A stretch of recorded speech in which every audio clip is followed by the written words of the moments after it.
अम्मा किसके घर जाएगी? तीन बेटों और बेटी के चेहरे पर एक ही सवाल था।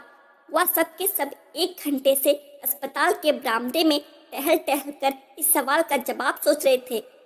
मेरा ख्याल है अमन भैया सबसे बड़े हैं, इसलिए उनका कर्तव्य है कि वह अम्मा को अपने घर ले जाए।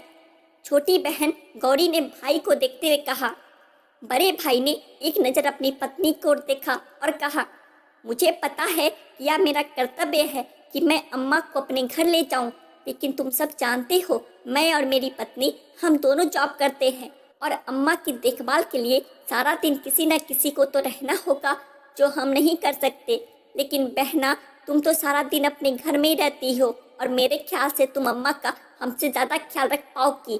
पैसों की चिंता ना करो, जितने पैसे लगेंगे मैं देने के लिए तैयार हूँ। भाई अमन ने पैसों पर जोर देते हुए गौरी से कहा, भैया मेरी तो बड़ी ख्वाहिश है कि अम्मा का खूब ख्याल रखूं, उनकी सेवा करूं, लेकिन आप मेरे ससुराल वालों को तो जानते हो ना, मुझसे यह सब बर्दाश्त नहीं होगा कि कोई मेरे भाइयों को बुरा भला कहे। मेरा ख्याल है रमेश भैया के घर अम्मा ज़्यादा आराम से रह सकती है। छोटे भाई पंकज ने भी बहन की हाँ में हाँ मिलाई। रमेश और उसकी पत्नी ने एक दूसरे की तरफ देखा। ऐसा लग रहा था जैसे वह आंखों ही आंखों में एक दूसरे को कुछ कह रहे हो। उसके बाद रमेश ने कहा, तुम सब तो जानते हो ना, हमारे घर में अम्मा का दिल नहीं लगता। वह तो हमारे घर 2 दिन से ज़्यादा रहती भी नहीं थी। तो क्या होगा, अम्मा को कौन अपने घर रखेगा? गौरी ने अपने छोटे भाई पंकज को देखते हुए कहा, अरे तुम सब मुझे तो देखो ही नहीं, मेरा तो घर भी बहुत छोटा है और वेतन भी बहुत कम है। मेरी तो मजबूरी है, मैं अम्मा को अपने साथ नहीं रख सकता। पंकज ने अपने हाथ खड़े कर दिए।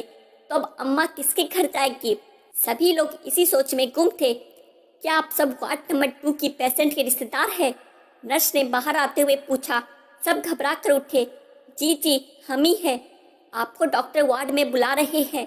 वे सब दौड़ते हुए वार्ड में गए। आई एम सॉरी, हम आपकी माता जी को नहीं बचा सके, डॉक्टर ने अमन के कंधे पर हाथ रखते हुए कहा। सबके चेहरे पर उदासी तो थी, लेकिन शायद दिल के किसी कोने में खुशी भी थी कि अब उन्हें अपनी माँ की सेवा नहीं करनी पड़ेगी और ना ही माँ को किसी के घर जाना पड़ेगा। यही हमारे समाज की कड़वी सच्चाई है कि अकेले माता पिता 10 बच्चों को पाल सकते हैं, लेकिन 10 बच्चे मिलकर माता पिता को नहीं संभाल सकते। और इसी कारण आज कई माता पिता अपने जीवन के अंतिम क्षण बुढ़ापे में सड़कों पर रोजी रोटी कमाने में बिताते हैं।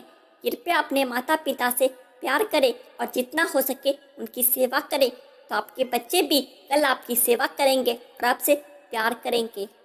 आशा करता हूँ दोस्तों आपको यह छोटी सी कहानी अच्छी लगी होगी। ऐसी और कहानियों के लिए हमारे चैनल को सब्सक्राइब करें। धन्यवाद।